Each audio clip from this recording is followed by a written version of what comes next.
Welcome to the second devlog. I'm going to have to start coming up with an intro for these, because otherwise these are going to be very awkward to start with. Anyway, it's Tuesday evening as I'm recording this. The last segment for the last video was recorded on Friday evening, so there's been an entire weekend of progress in between, and that's going to probably be most of the progress we end up doing throughout this week, because I have other things to do, but I'll still be doing some more things, hopefully. I'm going to go through a list that I've just made while I was working, because there's a lot of individual points, most of which don't need a lot of fleshing out, but let's just talk about them. Starting off with the boulder track system. I talked about that last week in the video where I said hand animating them didn't seem like a great idea, because it didn't. And then I came up with the idea of maybe I can make it move through a path that I set up with a spline, a curve. And I looked at a couple of tutorials for that, and I figured out that I can also procedurally make the track with that same curve. So now I just make a curve, and then that generates the actual track. So I don't need the turning 90 degrees up, down, left, right versions of the track that I modeled. I don't need those, because those are just bend procedurally through the curve. And then the actual boulder moves over it. Getting the rotation right was kind of a pain though. That took most of my Saturday to figure out, because it kind of works like a card system, where the rotation in which way it's facing is always directed towards the direction of the spline, if that makes any sense. But obviously I need then on top of that one of the axes to rotate around itself, because it's a boulder that's rolling. And that took me fucking a while to figure out. I went through a couple of different systems. I did a lot of Googling for people who needed exactly this, but it's a very niche problem, turns out. Who would have thought? Actually, I am kind of surprised about that. I'm guessing in 99.99% of cases you don't need to make this in any other way, because you could just do it with physics. But that doesn't work, because obviously I have my movement going through a track, so I couldn't even use things like forward velocity to calculate where I need to rotate around, and things were rotating around the wrong axes, and it was just a mess. In the end, I managed to create a system through a lot of trial and error, a system that I actually made up myself because I couldn't find an answer online. And I have a variable now that is used to offset in XYZ direction, because sometimes it doesn't quite work perfectly with lining up the position of the boulder, and it clips through the track. So I have a little bit of an offset for that I can change on a per instance level.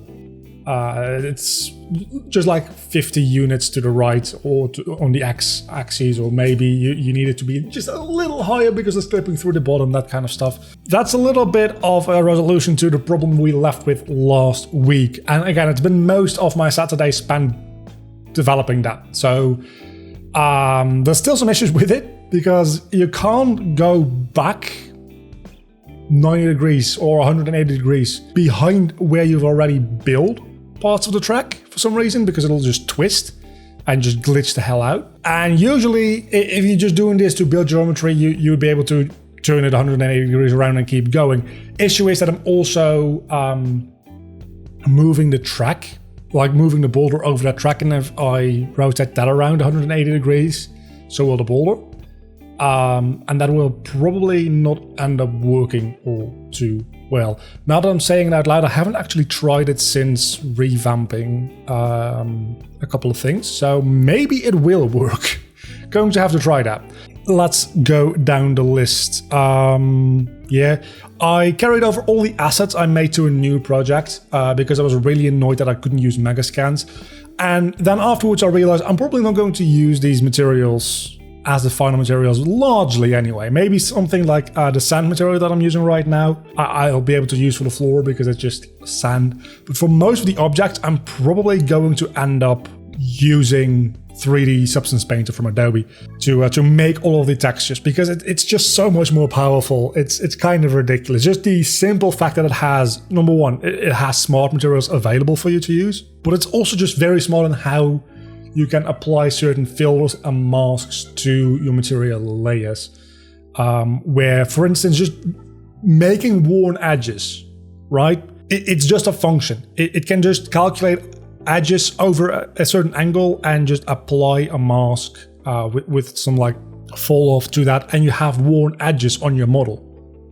It's just that easy. You can just make a copy of your layer, say only apply this to the edges, make it a little bit lighter, and your edges are worn on your model. It's so fucking easy. And I'm not even good at the program. I have like 2 or 3 hours of experience in Substance Painter, and it's great. So very nice that I can use Megascans and Quixel textures in the game now. But I'm not going to end up using those in the actual end product, I don't think. So kind of a waste of time, but at least I know that I can use them, number one, in just like prototyping and like the development process. It's just nice not to have to look at default material because the default material is just ugly, and I want to be able to make a little bit of an atmosphere, especially when I'm going to get into the lighting. I also do need to make a torch model with like lighting attached to that. That's probably going to be, at least for the temple level, the main source of lights. So I need to get to making those, because at the moment I'm just putting some point lights in and calling it a day, which it works, but it doesn't give you a very good indication of what it'll actually look like. I also made a small tutorial level. I first made one on the outside, which was, well, outside, inside is kind of relative, right? But I made one without like a roof or walls or anything, just leading up to the pyramid that I created, which was fun. I fucked around a little bit with the landscaping tools in Unreal, and I quickly figured out that that is real powerful stuff, but not quite the way I expected and intended to use it. Because I then, when I made the tutorial section of the actual like first level that I'm slowly trying to build up, I made that an inside level, so I just made one big floor out of a landscape. I tried using that, and I quickly figured out that maybe that wasn't the best idea. It just didn't work all that great. But maybe that's just lack of skill on my part. I'll be ready to admit that. I do think it'll be nice to be able to just make things like sand piles, and of course actual landscapes once we get to the outside. So if I make a jungle level, which I do plan on doing, making hills with that, obviously those tools are going to be very useful for that. For the level that I'm making right now, again, maybe for decorative purposes, just making like little sand piles that I can put in the corner of a map. That would be nice. So I don't have to make that in Blender and then import it, and then when I want to maybe change it around a little bit. Just having that flexibility in the engine is kind of nice, so I prefer probably to make it there. I made platforms. They can move horizontally, vertically. They can just not move at all, obviously, and they can rotate around themselves. They could, in theory, do a hell of a lot more, of course, but those are the things that I'm going to use them for. And that brings me to, I think I can use most of the programming I'm using for the boulder track, also to make tracks for the platforms to go along. Because at first I was like, okay, I can just like manually animate them back and forth, and then just place something in the wall as like a track, which that would work. But I could also use that, again, it's probably going to be mostly just one-on-one. I can just use the same programming for that. I can also just make something where I can just draw a spline and have it zigzag across a wall, for instance, where I can get off on multiple points and maybe have branching paths because of that in some way or another. And there's a lot of possibilities there and a lot of creative options that open up once the barrier to entry to make a more complex shape to move across is gone. I think I would very much like to have that opportunity and that chance. So I'm probably going to fuck around maybe tonight after recording this section with the possibility of making that on a spline-based system as well. Issue there being, of course, that if it has the same issue as the boulder track at the moment, that if you do a 180, that it glitches out. probably won't work. There's probably a way to fix that, and maybe it's worth looking into that specifically to make this system. Long story short, a lot of problems there. We also made spikes. Very easy, they're just spikes that come up and down. I do need to figure out how to make them make sound. That's going to be like, sound design obviously is one of the last things that I'm going to do, because one, I don't look forward to it, and two, I don't want to work on sounds for objects that I might end up scrapping or something like that. That's just efficiency, right? But at the moment I'm animating them up and down in the level sequence, level sequencer, I think it's called, which means that I have a lot of control over how fast they go up, how fast they go down, how long they stay up, and how long the pause for them is. I tried doing this in a blueprint, and that worked, but it didn't give me as fine control over that. And it also gives me better control over the timing.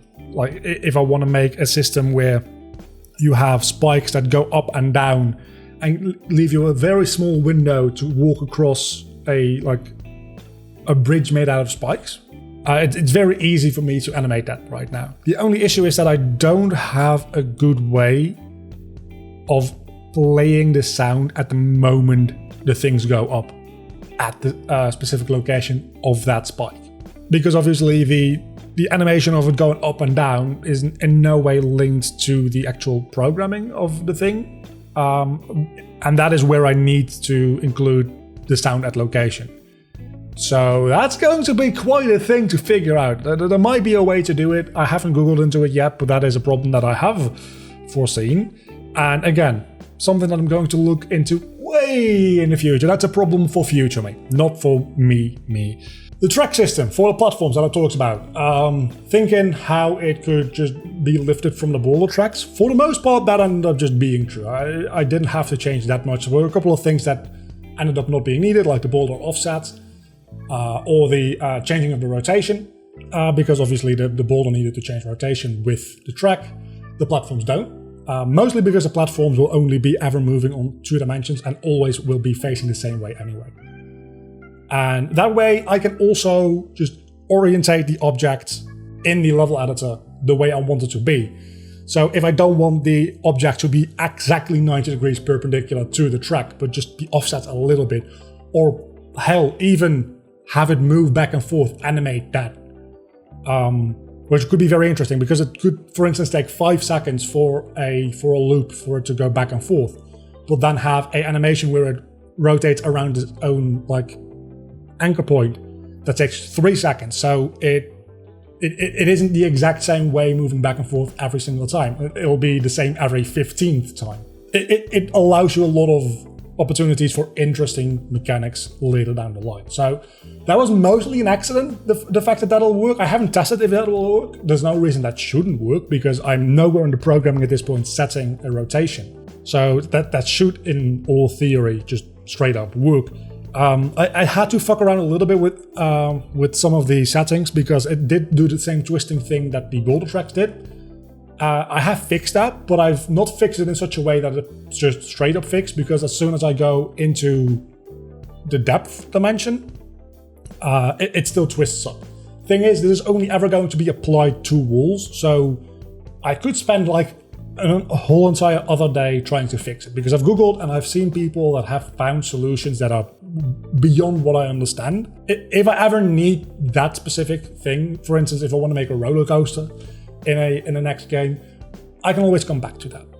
I think learning things in a productive manner is, at least for me, a lot more important. So could I spend an entire day making that system flawlessly work and maybe just use that in a different game down the line because I already have made that system?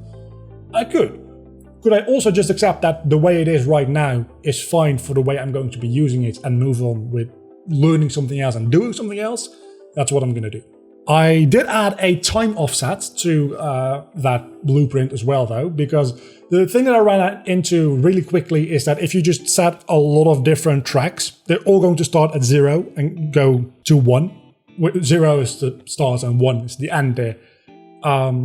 And you can set the time. So I can set 1 track to take 5 seconds and one track to take 3 seconds, and every like 15 seconds they would sync up, and that would be fine. But I also want to be able to say, okay, you both taking 3 seconds, but you start 50% of the way through, so that way they always match up, or they never match up, one way or the other, right? So that was a tool that I wanted to have available for me when I started designing the actual levels, because otherwise things are going to be very, very messy. I just have one variable that gives a percentage chance or percentage value for how far along on the track the platform has to start. Let's see, I have... I complained about the fact that I couldn't find any Egyptian or temple-like assets in the last part, which is very hilarious, because immediately after that, I opened the Epic game launcher with the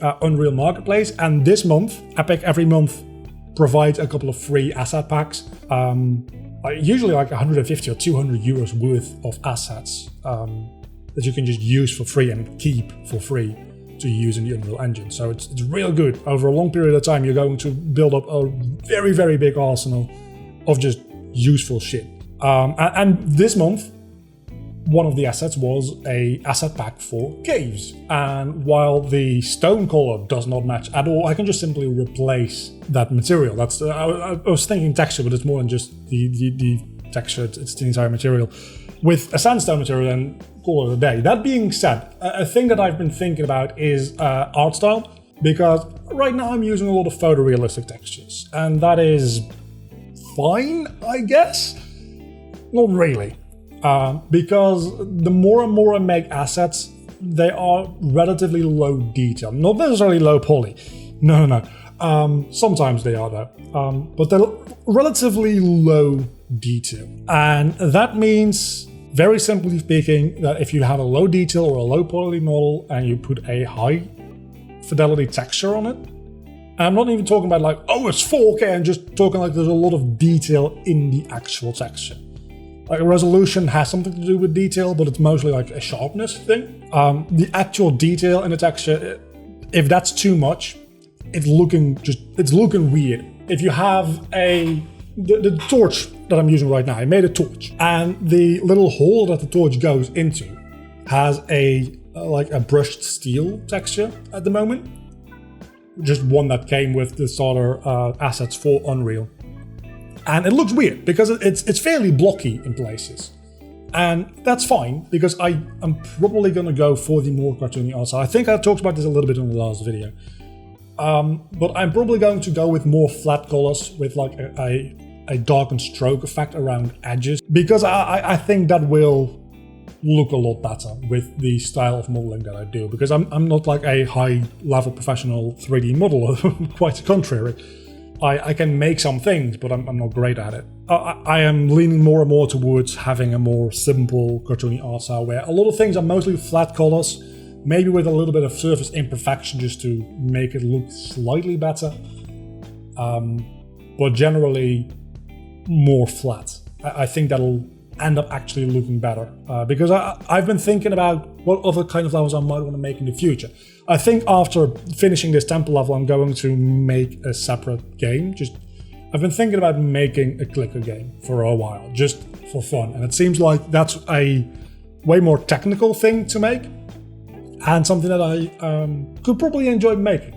It's probably not going to be as great as other clicker games, because making a proper, like, it's not even a difficulty curve, but a proper progression curve for a clicker game is really difficult. If I'm making that, I'm probably going to lean it into a little bit more tycoon-ish game than purely being a clicker game as well. So there won't be an ascension system, but there will be some kind of progression, and there will be an end game to it.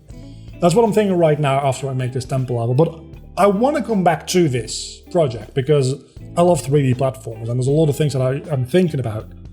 One of which is, do I want to make it pure platforming, or do I want to lean a little bit into the collectathon tie-in that a lot of 3D platforming games have?